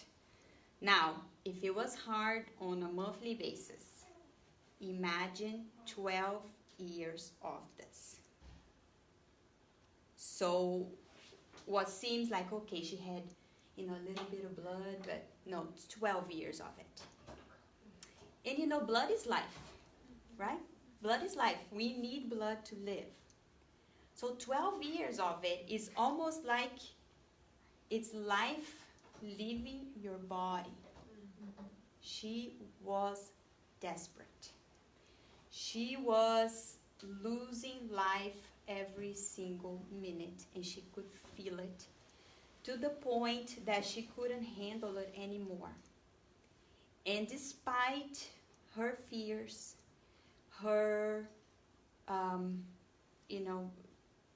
lack of resources, she just wanted to give a last exchange. And that's where Jesus says, your faith has saved you. Because if you're home and you're feeling it, right? And actually I heard this explanation that I thought it was interesting, that there was a dog laying down and whining. And this person saw the dog and said, why is the dog whining? And they said, oh, because the dog is sitting on a nail. And the person was like, what? On a nail? Why doesn't the dog get up? And the person said, because it doesn't hurt enough to make that person leave, the dog leave. Right? So let's go back to this woman. For 12 years it hurt. But it didn't hurt enough to the point that made her take that leap. And it doesn't come from Jesus. Jesus is there, right? Jesus is there. It needed her to take that action and actually make it happen. And the mechanisms is the fluid exchange with Jesus. Jesus with his perfect, environment, aura, soul, when she touched his garment, it was almost like she sucked that fluid. That's the description. She sucked it, and he healed what she had to be healed. But when he says your faith saved you, okay, physically, she was healed immediately. He said her bleeding stopped. But it's beyond the physical. Because when he says your faith has saved you, is the true healing that happened inside of her. It's not like the bleeding is going to stop and then it's going to come back, because it wasn't internal. For her, that moment was a true moment of healing beyond the physical. So it is important for us to reflect on what this woman did to get true healing, because we are all looking for it, right? We feel it in the body because our alarm system goes off saying something's happening. You have a pain, you have aches, you could have more severe issues. Those are alarm system. And then this woman was actually able to go over the hump and find true healing. So, what did she do to receive healing? Active faith. And when we say active, it's true active, like meaning movement. Because again, she could have stayed at home for I don't know how much longer, and who knows if she would have received healing. We need to be active in looking for, to do good, to progress. If we just pray and really hope for a miracle, it might not come. It requires work, it requires effort, and just doing nothing's not going to happen. Even if sometimes, we know of people that go to sometimes the Spiritist Center, see a healing medium, they feel better right away. And not too long after, they're feeling the aches and pains again. And why? It's because they're lacking the active faith. They just want the quick fix. That's not going to heal. True healing takes, work. Courage. It required courage because she was in the middle of a crowd that thought that just getting close to her, they would be impure. And if you hear about the description of the cleaning of the impurities, I think it's way worse than anything else, So it required a lot of courage for her to leave her house, to expose herself, and to take that leap of faith. No matter what, I'm going to do this. And I really don't care what people are going to think. She did something that was very courageous. And with that, it required determination, right? She, with all those people there, in the crowd, and I can only imagine the crowds that came to see Jesus, that she was trying to reach in whatever she could get. She got, a little piece of his garment, and that was sufficient for her to be able to connect with him and receive the fluids that she needed to help her body. And she trusted in God. She felt that if she got close to him, it would happen. Deep in her, she knew, right? She had the faith, she had the courage, she had the determination that if she got close to Jesus, it was going to happen. And it did. Jesus felt it. That he was looking. Who sucked the energy in a good way, right? He's happy. He felt it. So I think she brings to us a lot of teachings in how do we look for the healing?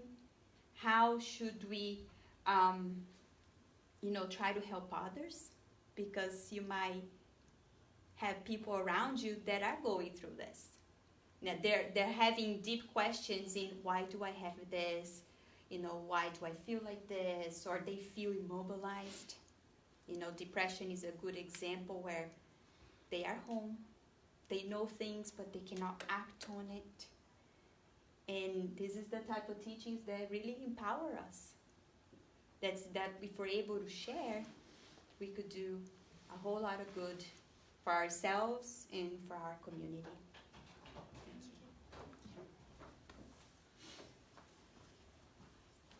Thank you, Palloma.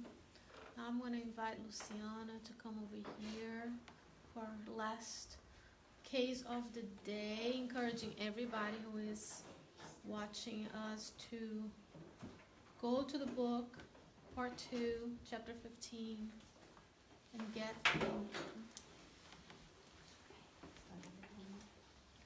the information right from the source.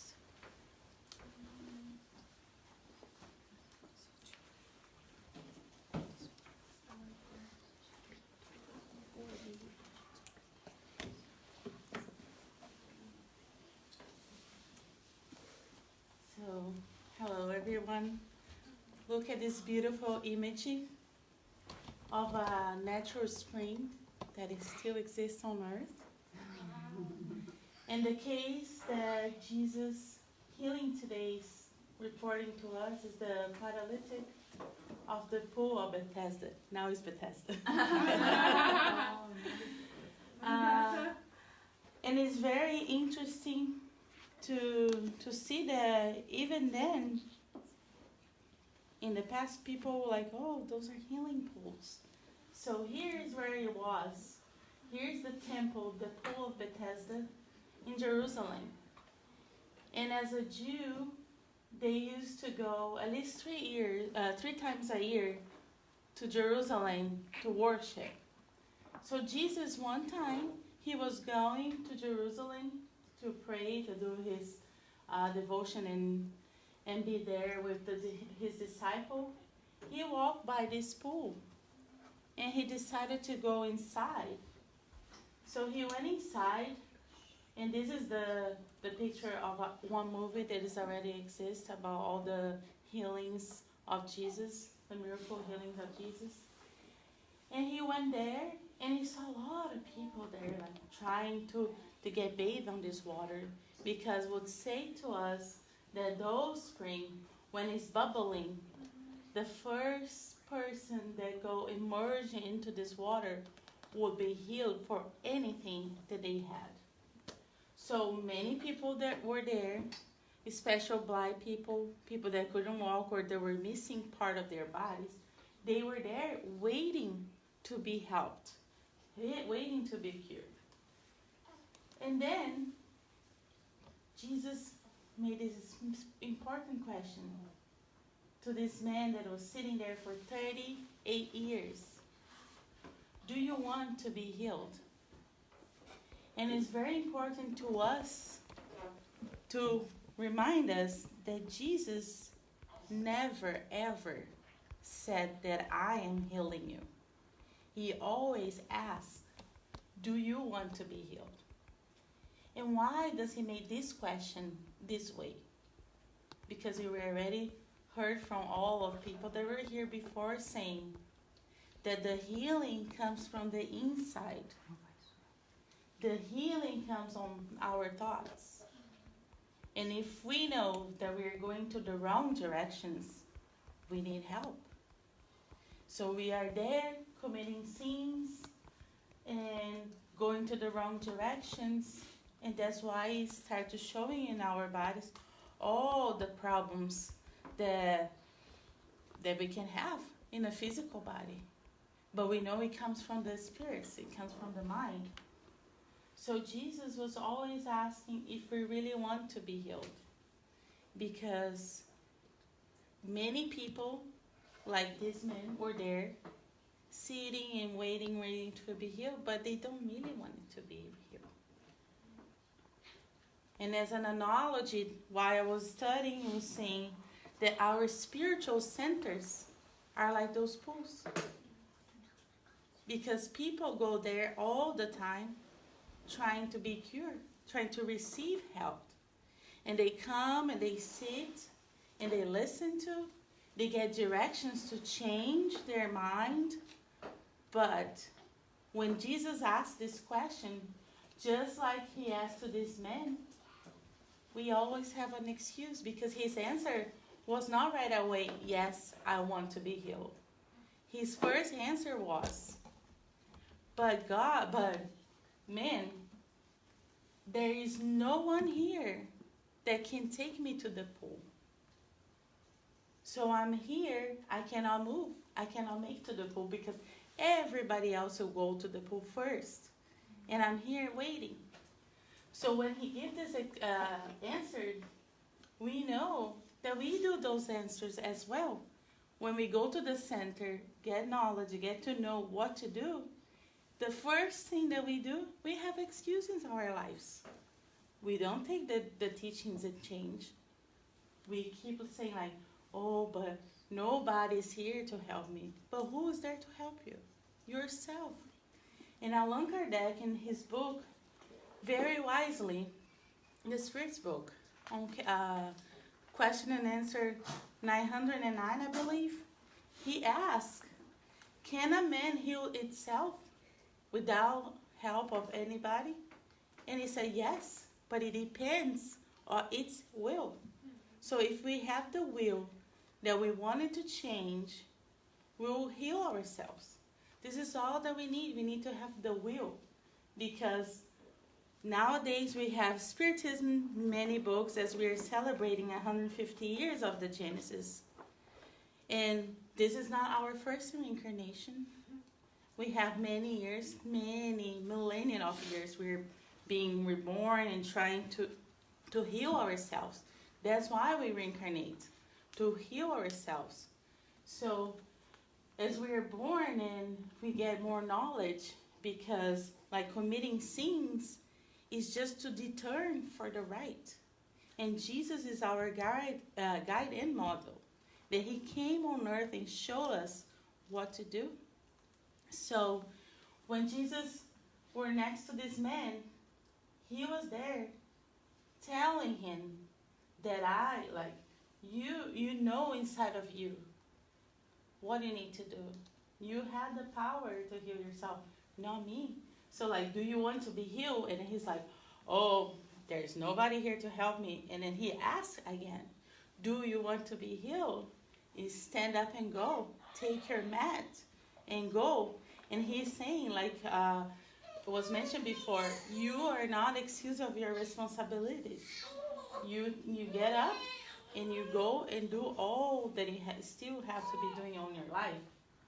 But don't go back to the same mindset, because if you go back to the same mindset, the same thing is going to happen again, because you need to really change.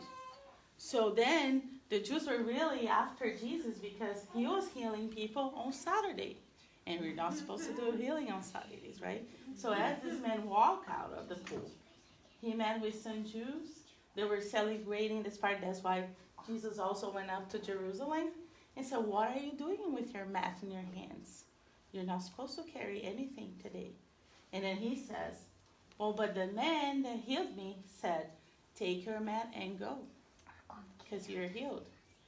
So he kept going, and he didn't know who was the man, because they were asking him, like, who are these men? Like, we wanted to know. And then as he walked, he's like, I don't know, but that's what he told me. That's what I'm doing. So later on, Jesus have another encounter with this man. And he said, like, oh, I see that you're healed. Don't make the same mistakes, because worse things can happen to you. And then the man turned around and told that, like, Jesus cured me. But he knew, Jesus knew, like, it was not me. You changed when I approached you and said, do you want to be changed? Stand up and go. Inside of us, inside of this man, there was a change. Because he was there, like, suffering for 38 years. But when he looked at Jesus' eyes, and when he asked one more time, he felt that, like, I have the answer inside of me. I will take responsibility and change my life and go out and start making this new life that I want for my life.